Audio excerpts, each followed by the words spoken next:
We must defend those that we disagree with, but are honest and have integrity. There are people that were on this stage, and I don't have permission to say who they were, but there were people on this stage that not only took great personal risk, but also, one in particular, organized for our president, led a prayer breakfast, is a Democrat. You would think the media will tell you that there was only a bunch of tea parties. No. That person stood on this stage because of honor and integrity. There's a lot we can disagree on, but our values and our principles can unite us. We must discover them again.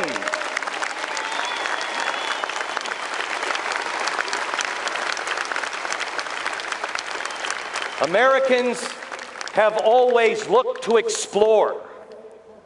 We went west, and then we went up. We're going down into the oceans.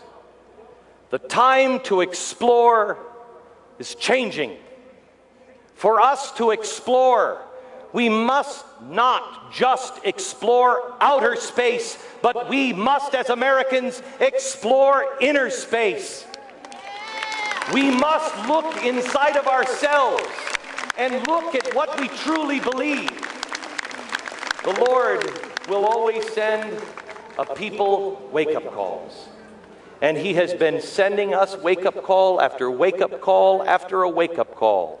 And it has been through the Republicans and the Democrats. It's all of us. All of us. He has been sending us wake-up calls. And you can send two kinds of wake-up calls. One through fear, like 9/11. 9/11 woke us up, and we stood shoulder to shoulder for a very short period of time. Politics didn't matter. Color didn't matter. It didn't matter if you were poor or you were rich. We were Americans together. Beyond that, we were God's human creation standing together.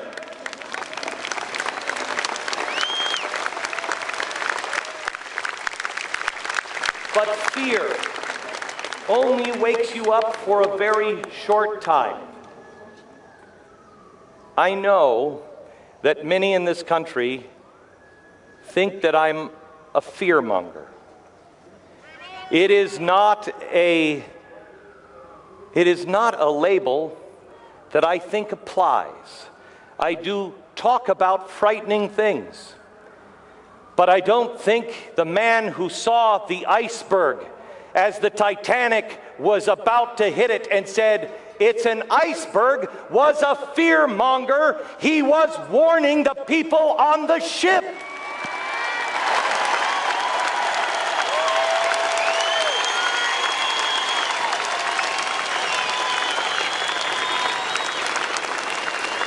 Waking people up through fear only will awaken them for a very short period of time, as we all found out with 9/11. Do you not think the apostles, while waiting in the Garden of Gethsemane, were afraid? Jesus asked them, "Just watch with me for an hour." He prayed and he came back, and they were asleep. The enemies were lighting torches and gathering their swords.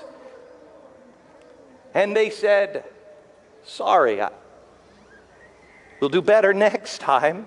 And they didn't. 1, 2, 3, 3 times. "Can you not watch with me for 1 hour?"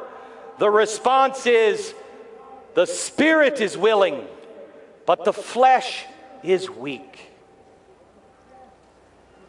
Well, what do we do? They weren't awake. They weren't awake until after the resurrection. And then they knew. and they never went to sleep again. It wasn't the fear of death, it was the resurrection that kept them awake. We must, as a people, strengthen our spirit.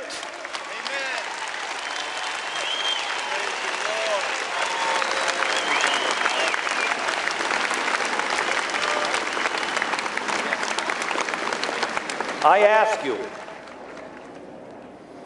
Republicans, Democrats, Independents, Americans, we are all Americans. We all must realize how nice we have it here, despite all of our problems. We must recognize the great things that we have done, while noticing as well, so we can learn from the lessons, all of the bad things that we have done. Know them, so we never repeat the same mistake. But we must make a choice today. I gave a 40-day challenge on the air 40 days ago today. I asked you to do 3 things: faith, hope, and charity. In your own life, I asked you, pray on your knees. Not just pray, but pray on your knees. Recognize your place to the Creator. Recognize that He is our King, and He is the one that guides and directs our life and protects us.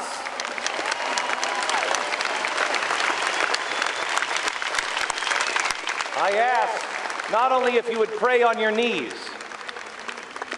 but pray on your knees with the door open for your children to see. Not only pray with them, but let them see their father or their mother humbled by God in prayer.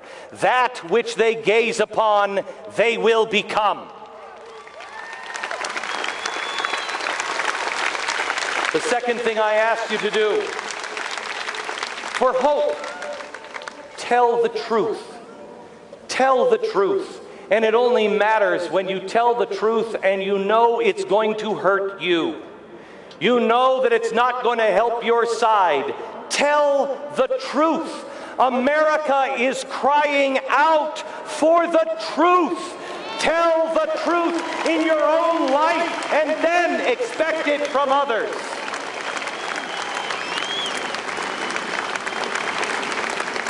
And the third, I asked you 40 days ago to do for charity. Connect with your family, your spouse, and your children. Give them extra time. Give them extra attention. Charity begins at home first.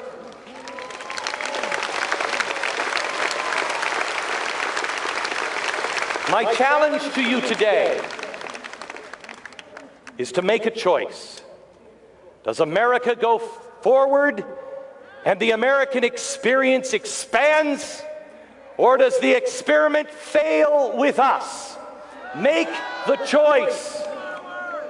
And then, if you answer as I do, look to the top of the Washington Memorial, the Washington Monument. Praise be to God.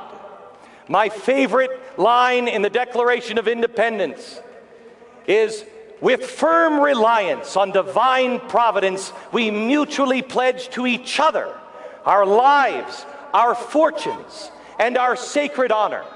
Let that phrase be our guide as they put on the top of the monument, as Thomas Jefferson said, if you really want to share the truth, embed it into architecture. The truth is on the walls here. The truth is on the top of the monument.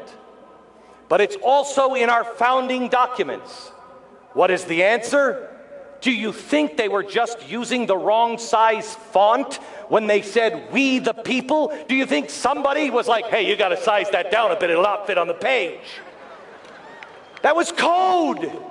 They knew we would forget. And at the end of the Declaration of Independence, it is our guide out with firm reliance on divine providence. Step one, with firm reliance on divine providence. How? How can you possibly have firm reliance if you don't know what you believe? If you're just doing it because your family has done it, if you're just doing it because it's what we do, if you haven't, as Thomas Jefferson said, question with boldness even the very existence of God, for if there be a God, he must surely rather honest questioning over blindfolded fear. Blindfolded fear does not lead to an awakening. Questioning with boldness does. Find out what you really truly believe. It's the only way you can have firm reliance on it. When the storms come up and your ship is being tossed, you gotta rely on something. Do you want it to be an invisible magic sky god that you think is there? Or do you want to have firm reliance? We will be fine. I choose to know so I can depend with firm reliance on God's protection. 2, realize your space. If you understand who God is, you will also understand you are one of his children. That has great benefits and unbelievable responsibility. If you find out who God truly is, I warn you, if you know who he is, it will be the biggest blessing in your life, but it will also be the biggest curse in your life, because on some things you will then no longer have a choice, because you know what is true, you know who you serve, and you must stand there because you have no other choice. Know who he is and know who you are.